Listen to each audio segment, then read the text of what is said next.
Então, boa noite, tá, gente? Tá tudo bem com vocês aí? Tá dando pra ver? Vocês estão meio calados. Põe um okzinho aí, por favor, alguma coisa, falem. Tá tranquilo, só tinha que arredar um pouco pra sua direita. Aqui o note, por quê? Por causa de reflexo? Não, porque tá cortando lá. Ué, aqui pra mim eu tô vendo direitinho. Então deve ser meu celular. Vê lá, moçada, confere aí, ó. Porque aqui no meu, na minha transmissão aqui, pra mim, ó, olha lá. Cortou mais. Cortou mais? Sotaque é massa. Vamos ver se eu corto menos. Tá? Ainda. Pro outro lado. Pera aí, calmem. Mas eu não tô entendendo porque eu tô vendo massa aqui. Será que ele transmite diferente do que eu vejo?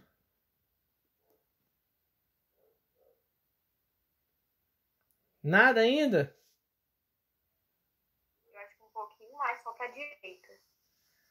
Tipo aqui, ó, eu chego pra cá a câmera. Assim? Isso, agora deu. Agora deu?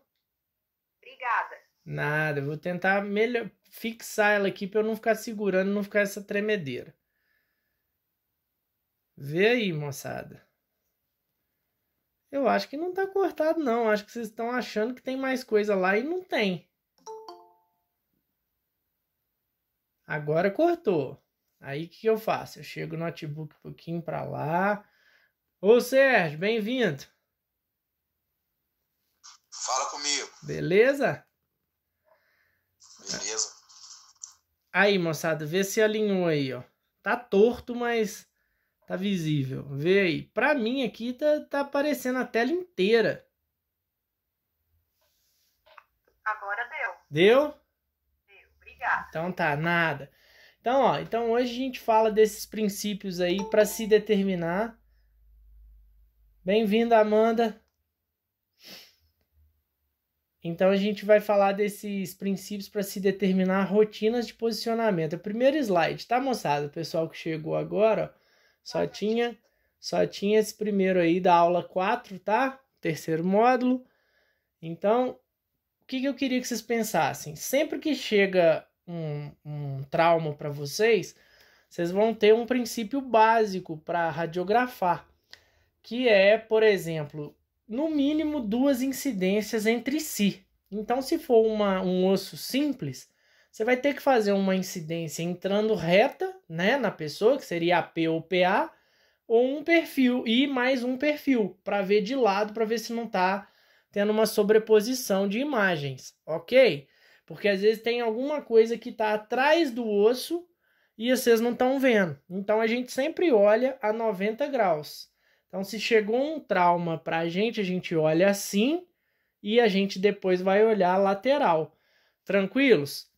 Sendo, né, se for um osso comum, exceto para uma rotina assim de bexiga, né, de abdômen, ou tórax, que vai ser AP ou PA, a gente não usa as duas, mas em termos gerais, olha lá, a primeira regra geral no diagnóstico radiológico é no mínimo 2 incidências obtidas entre si a 90 graus. Alguém tem dúvida desse grau aí, gente? Que é um entrando reto em AP e o outro em perfil? Tranquilo? Tipo, fazendo um quadradinho assim, um vai estar perfil e o outro entrando reto na pessoa. Sim? Façam aí para mim uma RAM, alguma coisa assim. Exceto, ó lá, se for AP de abdômen, né? Coisas assim, ou um AP de pelve, aí realmente não usa um perfil, tá? Parece que caiu a aula, todo mundo morreu. Não, tá tranquilo. Então, beleza. Então, vamos seguir, porque aí a gente não demora muito. Então, as razões para isso que a gente tem, ó lá, é no mínimo, né? São problemas de estruturas sobrepostas, então às vezes uma condição patológica ou uma fratura que não é completa no osso, você não vê ele no AP, mas vê no perfil. Já a gente vai ver na próxima aula fraturas de galho verde, que a gente fala que o osso só enverga e quebra um lado só da diáfise. Mas em alguns casos ele não vai aparecer, o raio num lado é bloqueado, então só no perfil que ele vai passar, certo? E a segunda coisa ali é para identificar corpos estranhos. Às vezes você está com um objeto metálico que está atrás do osso, ou algum implante, alguma coisa assim, que no AP não vai aparecer. Aí você tem que fazer o perfil. Então, se não envolver articulação, 2 incidências bastam, tá? AP e perfil. Acredito que vocês estão tranquilos nessa aí, né? Aqui é uma bobiça, né? Alguém fez uma saliência com a garrafinha de refrigerante, olha lá, Coca-Cola. Mas eu queria que vocês atentassem para esses problemas do quadril aqui, ó. Prótese do lado de cá. Então a gente não fala, essa prótese é parcial, porque não colocou a cabeça da glenoide aqui, ó. Certo? Da glenoide não, do acetábulo, desculpem. Então só tem a parte do fêmur ali, né? Cabeça, o colo do fêmur implantado no osso. Fraturinha lá no trocânter maior, esse foi um trauma pesado. E do lado de lá também tem um probleminha com o fêmur, que ele tá também impactado entre si ali mesmo, tá? Vai ter que ter uma mexida nele ali também, por algum desajuste na pelve, certo? E essa garrafinha aí foi uma saliência que eu quis dizer de corpos estranhos, né? Que a imagem vai detectar, tá? E a terceira forma de você precisar de 2 incidências, o terceiro motivo, seria para você determinar o alinhamento das fraturas. Então, elas vão ter que ter pelo menos 2 incidências, né? Ou mais próximo disso, para a gente ver o local da fratura e determinar o alinhamento. Daí, o médico parte para cirurgia ou não. Se tiver muito distante um osso do outro, provavelmente vai precisar colocar uma placa, um parafuso e ajustar esse osso para próximo de onde ele quebrou. Se não tiver, o médico só engessa. Então é aí que a radiologia é muito importante nesse pré-operatório aí, principalmente, ok? No pós também, porque vai ter um controle, mas para dar esse diagnóstico, a necessidade da cirurgia ou não, a qualidade lá do raio-x vai valer muito, tá? Então, exemplo de exames que exigem 2 incidências, antebraço, ainda mais que tem rádio e una, se você fizer de um jeito só sai o rádio, só sai a una, né? Húmero, fêmur, quadris, tíbia, fíbula, tórax, ok, gente? No mínimo 3 incidências quando existir articulações de interesse. Então, sendo um joelho, um cotovelo, uma articulação, você já vai entrar com um ângulo oblíquo aí no meio. Não basta só olhar o AP e o perfil. Você vai olhar no meio deles, que seria 45 graus. Alguém tem dificuldade com esses graus? Fale aí que eu desenho, rabisco ali na tela, no notebook, todo mundo vai entender, certo? Não saiam da aula sem entender nada, tá? Sempre falo. Então, olha lá. Segunda regra, o princípio geral, todos os procedimentos radiográficos que envolvem articulações têm que ter 3 incidências, porque uma articulação é mais complicada. Você tem um osso deslizando sobre o outro, a gente viu naquela outra aula os tipos de articulação, certo? Então, você precisa olhar AP ou PA, um perfil, né, lateral e um oblíquo entre eles para ver se você acha mais alguma coisa entre elas, tá? A necessidade de mais informações, porque envolveu uma articulação, por exemplo, do joelho. Do joelho, você faz AP, perfil, geralmente você faz uma axial para ver atrás da patela, certo? Então, nem sempre a terceira incidência vai ser a oblíqua, né? Você vai avaliar lá de acordo com o local, com a área que foi afetada, certo? Então, olha lá. Múltiplas superfícies e ângulos dos ossos compondo a articulação. Uma pequena fratura cominutiva ou uma alteração pode não ser visualizada. Bem-vindo, Alice. Então, se você tiver um fragmento ósseo que está escondido atrás da fratura, você não vai conseguir vê-lo, ok? Então, por isso tudo de incidência aí, tá? Tá dando para ver a tela? Que agora eu esbarrei aqui. Dá sim. Então, beleza, show de bola. Então, olha lá. Exemplo, dedos das mãos, pés, mão, punho, cotovelo, calcanhar, pé e joelho, tá? Sempre você vai usar 3 incidências. Aí com um detalhe ali, ó, após a redução dos membros superiores ou inferiores, depois que, por exemplo, colou a fratura, você já pode partir só para AP e perfil, porque não tem mais nada para você procurar ali, você está fazendo só um controle cicatricial do osso, né, de calcificação. Ok, gente? Então, após ter curado, você já pode voltar para AP e perfil ou AP e oblíqua, tá? Vai da necessidade do local, tá? Terminologia de trauma esquelético e fraturas. Então aí eu vou dar uma passada assim, geral, nos termos, que a gente usa muito termo errado, e vocês estão dentro da área aí, vocês não podem comer mosca em alguns tipos de trauma não, tá? Então a gente vai ver como que a gente denomina um trauma, uma fratura, de acordo com o deslocamento. Fala, Edon. Não te ouvi, tá? Não sei se seu microfone tá ligado. Deu que você tá participando, mas não ouvi nada não.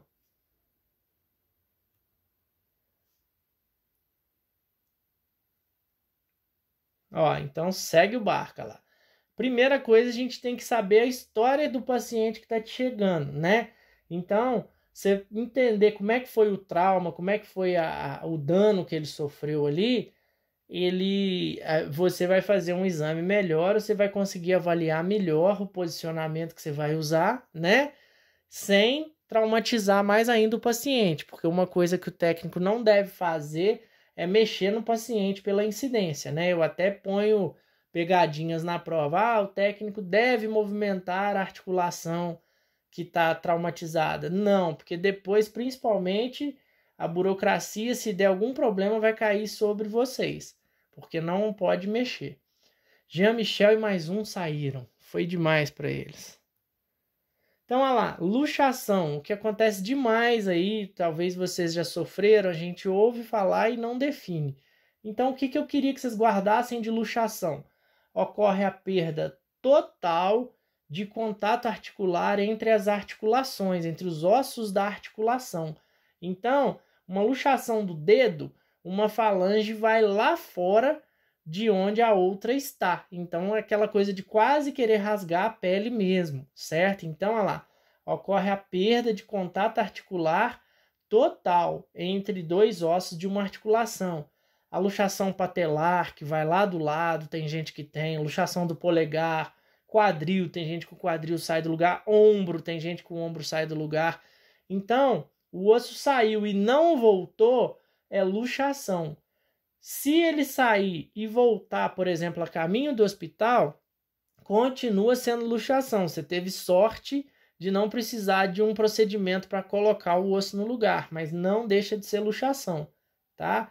Então, elas vão ser identificadas, né, pelo formato ou alinhamento. Vai doer bastante, porque tem a lesão capsular junto, tá? Então, a sorte de voltar ou não vai depender do tipo de luxação. Às vezes vai precisar do médico voltar para o lugar. Eu mesmo já voltei alguns ombros lá no lugar, lá na academia, tá?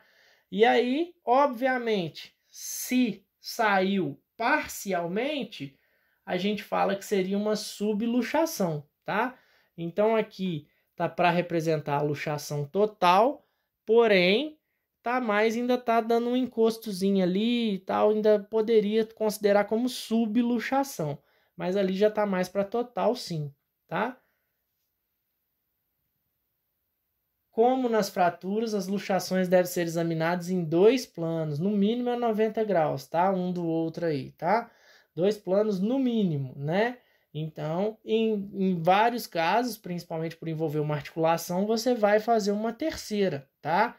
E ali tá falando o que eu acabei de falar. Se o osso deslocado voltar sozinho, não quer dizer que não teve luxação, tá? Você faz no mínimo 2 incidências e olha para avaliar os danos, uma provável fratura, às vezes o osso dá uma lascada na hora que ele sai do lugar, entendeu? Tipo, solta uma casquinha, né? Subluxação, é o que eu já falei, quando ocorre a luxação parcial.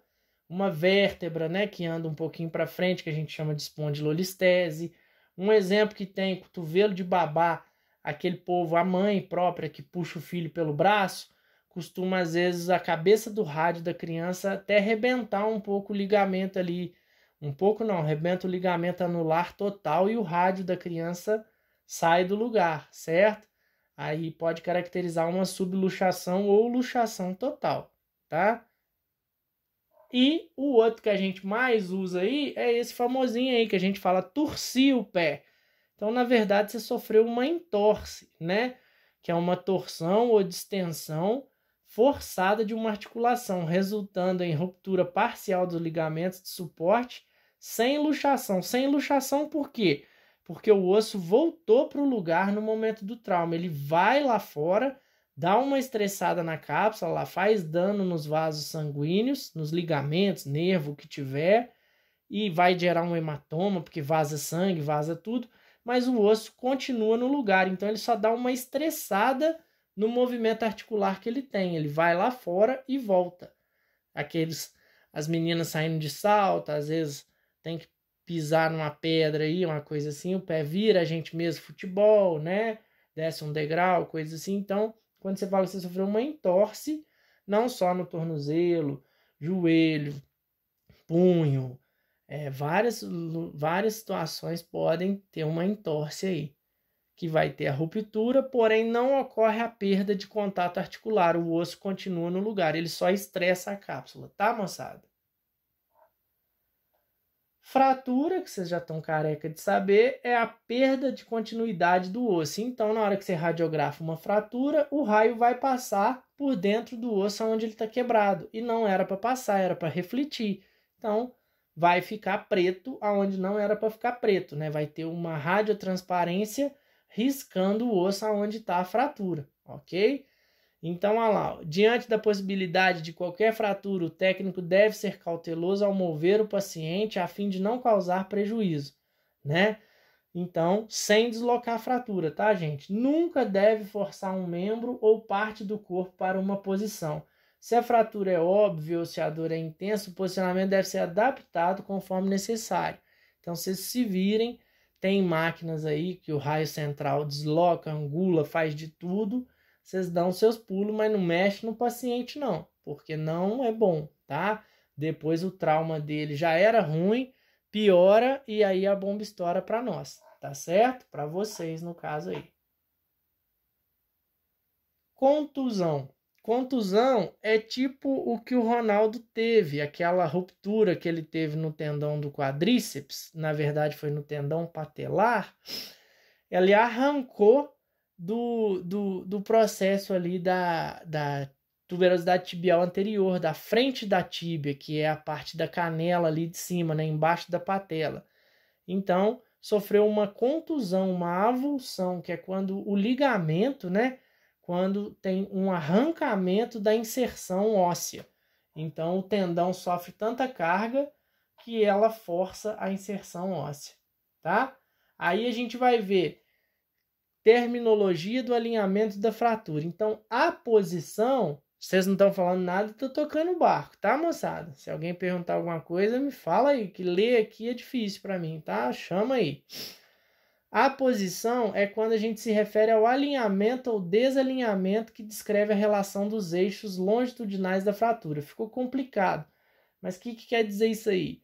O osso quebra em dois. Então, quando você fala a posição, você está dizendo para que situação que foi esses dois pedaços, tá?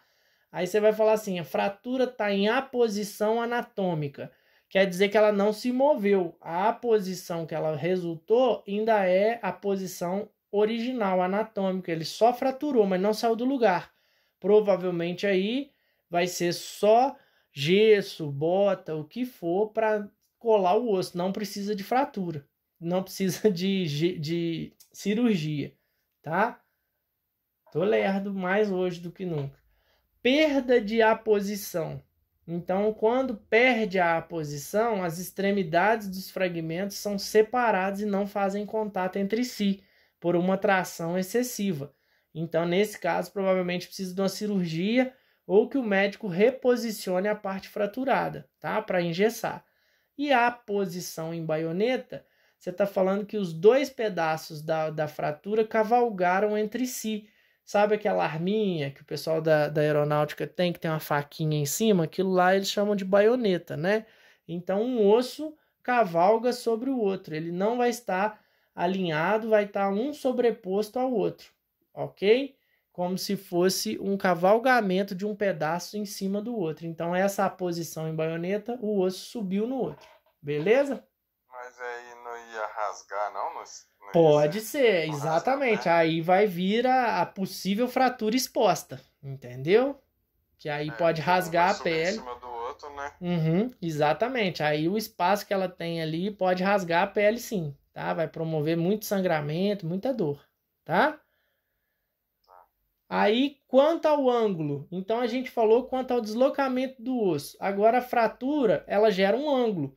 Se o osso quebrar para dentro, a gente fala que é varo. Se o osso quebrar para fora, a gente fala que é valgo. Então, olha lá, angulação refere à perda do alinhamento, né? Então, a gente tem três termos que vão descrever isso aí para nós. A angulação apical vai ser o ângulo do topo da fratura, a parte de cima da fratura, apical ou medial ou lateral, vai ser, ela aponta medialmente ou lateralmente. Então, essa angulação apical é só para a gente definir se essa angulação apical está em varo ou em valgo. Quer dizer o quê? O ângulo do ápice da fratura, a parte de cima do osso que quebrou, está apontando para qual lado, certo? Então, essa angulação apical é para explicar isso. Aí a gente vem lá, ó. Quando a angulação apical está apontada para fora, né? Aí a direção a gente fala que é varo. A parte distal do fragmento está angulada em direção à linha média do corpo. Um ápice lateral aponta para fora da linha média. Então, a fratura aí está apontando para fora da linha média, deformidade em varo, certo? Por exemplo, eu quebrei o braço, Deus me livre e guarde. Aí o osso deslocou para lateral, então a gente fala que está uma deformidade em varo. Se o osso deslocar para dentro, a gente fala que está uma deformidade em valgo, que é igual aquele joelhinho para dentro, igual eu tenho, ok? Então, varo e valgo são também usados como movimentos de inversão e eversão, lá no caso do tornozelo, até no joelho. Tá certo? Então, não fiquem muito neurados com isso aí, não. É só vocês entenderem. Ó, se alguém tiver dúvida, o Romário, ele tem o joelho varo. O joelho dele aponta para fora, certo? Meu joelho aponta para dentro, então eu tenho joelho valgo. Então, o cara que é varo, parece que ele acabou de descer do cavalo. Então é assim que eu gosto de decorar. Quem é valgo não cavalga, né? A gente que tem o joelho para dentro não parece que estava montado num cavalo. Então é o contrário, tá? Fiz muita confusão aí ou tá tranquilo? Não, tá de boa. Então beleza. A gente já parte para essa fase final aí, para não prolongar demais. Olha lá, ó, tipos de fratura. Então aí é isso que você falou, Edon. Fratura simples, o osso não atravessa a pele, mas essa definição eu não gosto. Eu não mudei ela aí para a gente discutir ela. Então é uma fratura que não é desviada. Para quem estiver escrevendo alguma coisa assim, fratura simples, uma fratura que o osso continua na posição anatômica. Ele só quebrou, mas ele está alinhado, tá? Então é melhor essa definição. Ok? A fratura composta, aberta ou exposta, como a gente está acostumado a falar, o osso projeta-se através da pele. Aí é aquela classificação que você mesmo já deduziu. A fratura de baioneta pode vir a rasgar a pele de onde ela quebrou. Ok? Qual que acontece mais? A exposta ou a não exposta? Varia, cara, porque hoje em dia, com o pessoal com moto, com essas acelerações aí graves, a exposta é muito comum também. Antigamente era mais raro. Hoje em dia, o nego tá mais doido no trânsito, mais assim, você tem visto muita fratura exposta. Você vê o osso ali mesmo, sabe? Antigamente, assim... Aí tem que ter um cuidado até maior, sim, né? por causa de infecção. Aí né? O pessoal do SAMU fica mansinho lá para não ter contaminação. Entendeu? Uhum. Aí, ó, posso seguir?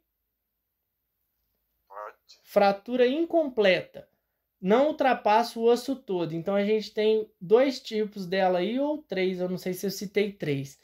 2 tipos aí. A envergadura da cortical do osso, ela causa uma compressão do outro lado. Ou seja, aquela coisa que você bateu de um lado ou torceu. Então, pensa assim, um lado do osso vai estar como se tivesse esfarelado, como se tivesse quebrado, mas não quebrou o osso inteiro, como se tivesse um esmagamento. Então, porque o osso envergou, né?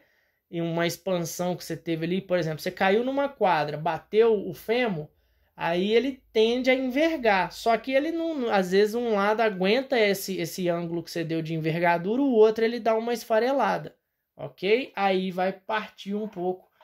Na próxima aula eu tenho essas imagens todas, tá? Porque aqui é só uma introdução dos tipos de fratura, tá?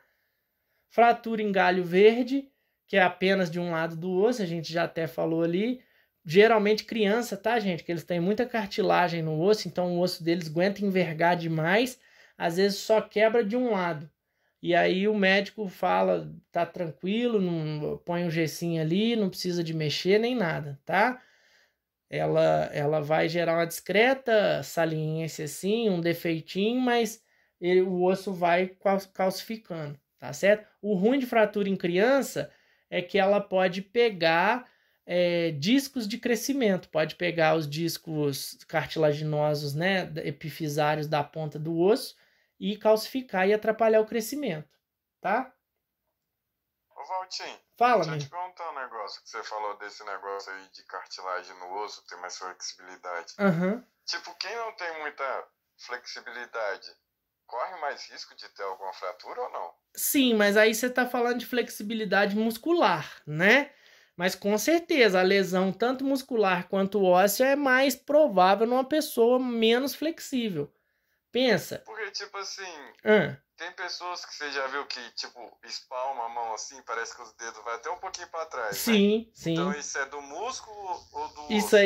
isso aí já é uma frouxidão ligamentar. O ligamento da pessoa é mais frouxo, ela consegue mobilizar mais. Então, para quebrar um osso, essa pessoa tem mais dificuldade, entendeu? Ela é muito flexível. Só que aí, às vezes, é um excesso que não é nem natural. Provavelmente não é natural, entendeu? Eu pensei que era alguma coisa do osso, da junta, Não, assim, esse não. Aí negócio. é mais uma frouxidão ligamentar mesmo, uma hipermobilidade em determinadas articulações, que a pessoa encosta a mão lá atrás, essas coisas que você falou. Entendeu? Entendi.